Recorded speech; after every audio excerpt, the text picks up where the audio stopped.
안녕하세요. 멜묵상. 오늘은 출애굽기 14장 1절부터 14절 말씀 보도록 하겠습니다. 이제 그 유명한 이제 홍해가 갈리고 그러고 나서 이제 이스라엘 백성들이 홍해를 건너는 장면이 시작됩니다. 이제 오늘은 그 앞장면까지 보고요. 이제 내일에 아마 내일이 아니죠. 이제 다음 주 월요일 날 홍해가 갈라지는 장면을 우리가 보게 될 건데요. 일단은 이제 그 전 그 예비 장면 있잖아요. 그 예비 장면을 통해서도 우리가 배울 게 굉장히 많습니다. 1절부터 내용 한번 보겠습니다. 여호와께서 모세에게 말씀하여 이르시되 이스라엘 자손에게 명령하여 돌이켜 바다와 믹돌 사이의 비하이롯 앞 곧 바알스본 맞은편 바닷가에 장막을 치게 하라. 여기가 어떤 상황이냐면은 이제 양옆에 비하이롯 바알스본 이렇게 산이 있어요. 그리고 앞에는 홍해가 있죠. 그러면 그 상황에서 뒤에서 인제 치고 들어오잖아요. 그럼 사실 이제 도망갈 데가 없는 곳입니다. 근데 어쨌든 하나님께서 이곳에서 장막을 치게 하셨어요. 그리고 바로가 이스라엘 자손에게 대해서 말하기를 그들이 그 땅에서 멀리 떠나 광야에 갇힌 바 되었다 하리라.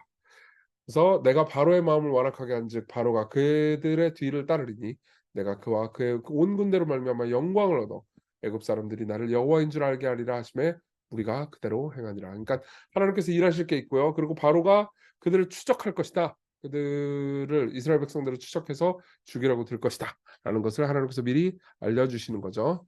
5절 그 백성이 도망간 사실을 애굽 왕에게 알려주매 바로와 그 자기들이 보내놓고서도 또 이제 여전히 갈등을 하는 거예요. 바로는 알려주매 바로와 그의 신하들이 그 백성에 대하여 마음이 변하여 이르되 우리가 어찌 이같이 하여 이스라엘을 우리 섬김에서 놓아 보내었는가 하고 무슨 말이죠?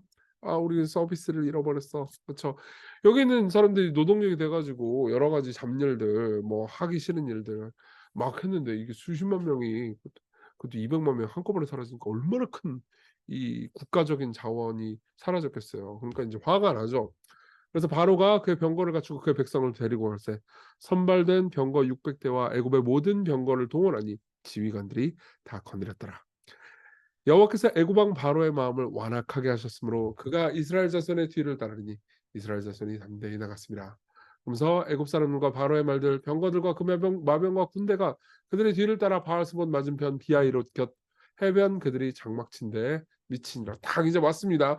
이스라엘 백성들은 이제 도망갈 데가 없어요. 바로가 가까이 올 때 이스라엘 자손이 눈을 들어본즉 애굽 사람이 자기들 뒤에 이른지라 이스라엘 자손이 심히 두려워하여 여호와께 부르짖고 그들이 자 한편으로는 하나님께 부르짖었어요. 근데 보세요. 생각해 보세요. 지금까지 하나님께서 10 개의 재앙을 보여주셨잖아요. 그럼 이런 상황에서도 하나님께서 자기들을 지키실 거를 좀 이제쯤 웬만하면 믿을 때 안 됐습니까? 그죠? 근데 여전히 이 상황이 되면은 화를 내요. 그래서 한편으로는 하나님께 부르짖지만 부르짖었다는 게 막 기도하면서 신앙으로 뭐 그랬다는 게 아니고요. 화를 냈다는 거예요. 11절 그들이 또 모세에게 이르되 애굽에 매장지가 없어서 당신이 우리를 이끌어내어 이 광야에서 죽게 하느냐? 어찌하여 당신이 우리를 애굽에서 이끌어내어 우리에게 이같이 하느냐? 그러면서 화를 내요. 그러면서 우리가 애굽에서 당신에게 이른 말이 이것이 아니냐 이르기를 우리를 내버려두라 우리가 애굽 사람을 섬길 것이라 하지 아니하였더냐. 그러니까 이렇게 말하는 거죠. 모세한테 아니 당신이 처음에 우리 그 이집 저기 광야로 데리고 나온다고 할 때 우리가 순순히 따랐냐? 우리는 이집트에서 애굽 사람을 섬길 거예요라고 말했었잖아. 그렇게 말했었을까요? 예. 출애굽기 4장 29절에 보면요. 그렇게 말한 적이 없습니다. 모세와 아론이 가서 이스라엘 자손의 모든 장로를 모으고 아론이 여호와께서 모세에게 이르신 모든 말씀을 전하고 그 백성 앞에서 이적을 행하니까 백성이 믿으며 우리는 이집트를 섬기겠습니다. 이렇게 말한 게 아니고요. 여호와께서 이스라엘 자손을 찾으시고 그들의 고난을 살피셨다함을 듣고 머리 숙여 경배했더라. 그러니까 무슨 말이에요?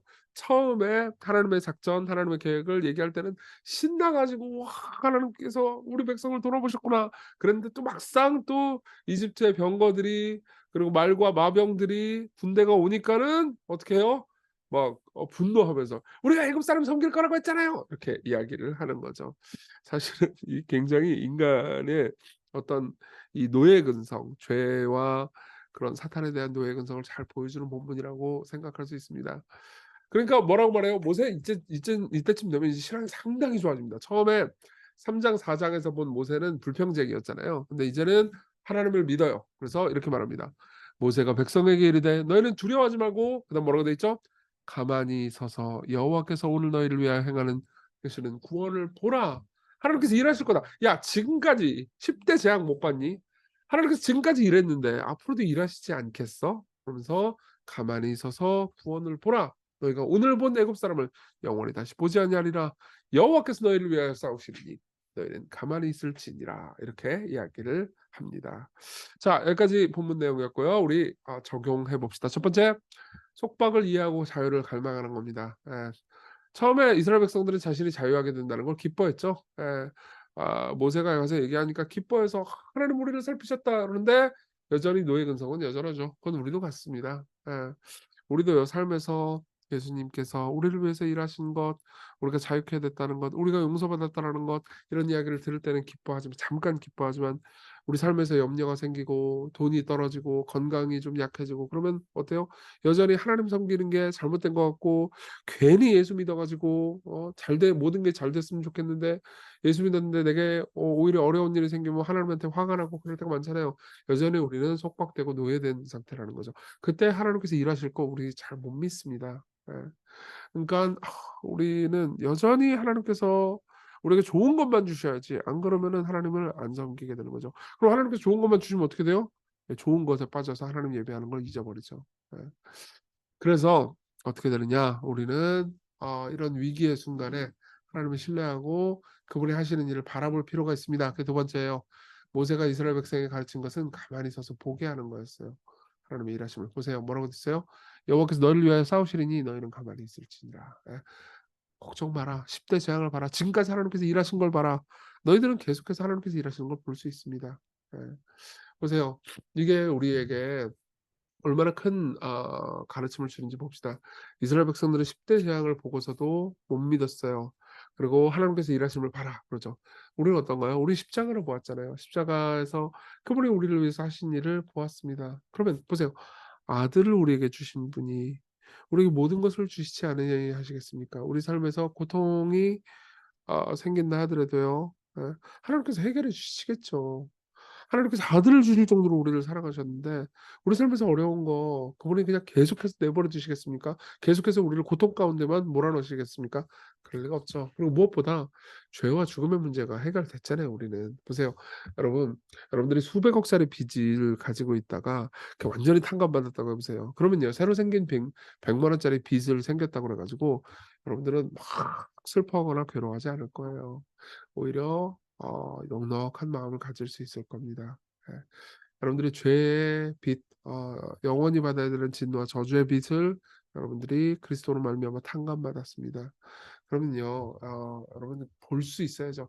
하나님 죄의 문제를 위해서 아들을 보내서 십자가에 못 박혀 죽게 하신 분이 우리의 삶에서 지금 겪고 있는 문제 해결해 주기 위해서 일하시지 않으시겠습니까? 그렇죠? 그러니까 우리 똑같이 이렇게 믿어야 돼요. 여호와께서 우리를 위해서 싸우시느니 우리는 가만히 있으면 됩니다. 그분을 신뢰하면 됩니다. 그리고 뭘 해야 돼요? 기도해야죠. 우리 같이 기도합시다.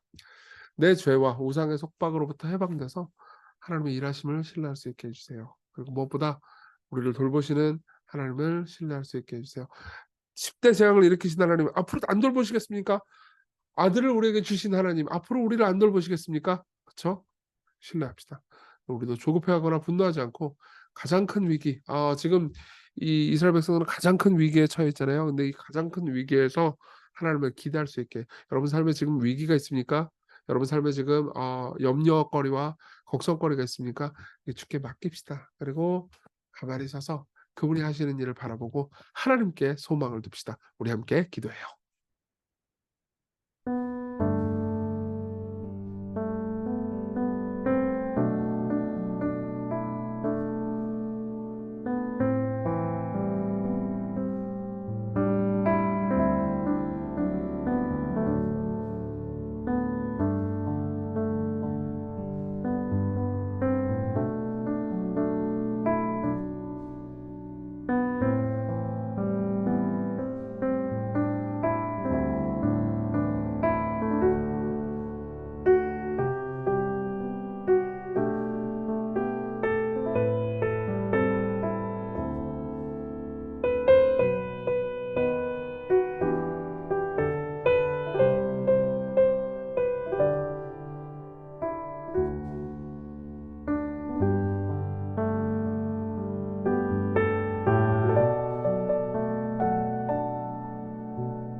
기도하겠습니다. 은혜로우신 주님, 당신이 우리를 위해서 일하셨고 지금도 일하고 계시다는 것을 기억하게 해주세요. 우리 두려워하지 않고 당신을 바라보게 해주세요.